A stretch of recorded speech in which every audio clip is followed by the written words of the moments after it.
Squid Game banyak dipuji penonton karena jalan ceritanya yang menarik, seru, dan bikin penasaran.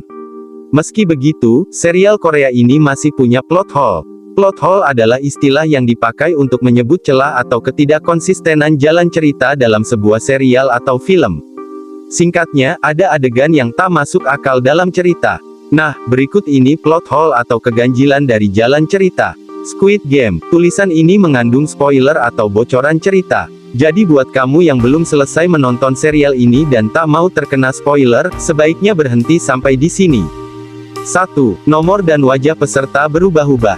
Ada 456 peserta yang mengikuti survival game. Sepanjang cerita, wajah para peserta dan nomor yang tertera di jaket mereka berulang kali disorot kamera. Nah, disinilah terdapat ketidakkonsistenan antara nomor dan wajah mereka. Beberapa kali nomor yang sama disorot, tapi wajah pemilik nomor tersebut berubah.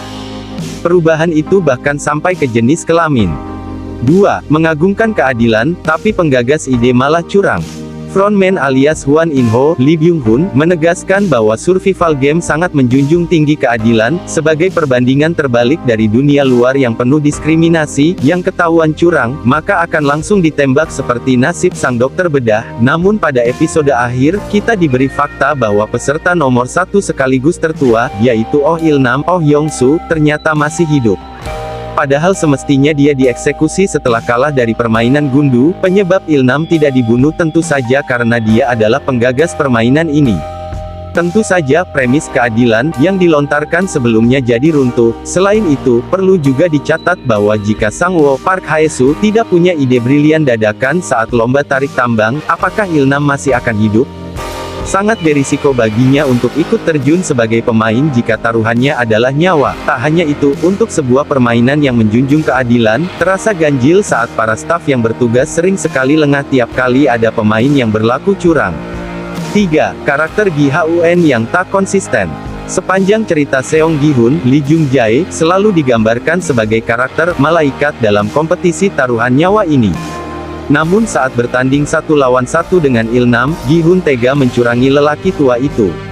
Ini artinya, Gi-hun pada akhirnya tetap akan mengorbankan nyawa orang lain agar dia bisa tetap hidup. Namun anehnya, setelah itu, Gi-hun mendadak jadi malaikat lagi. Ini berbeda dengan Sang-woo, yang setelah mengorbankan nyawa Abdul Ali, Anupam Tripati, konsisten berubah karakternya menjadi sosok super egois. Lebih aneh lagi, Gi-hun berani mengkonfrontir Sang-woo terhadap tindakannya mendorong peserta lain hingga tewas demi selamat dari permainan meloncat di kaca.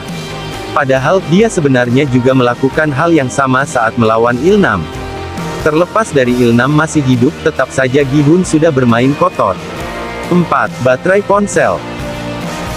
Polisi Hwan Jun-ho, Wi Ha-jon, yang menyamar sebagai staf kompetisi punya ponsel dengan kekuatan baterai yang tinggal 50%.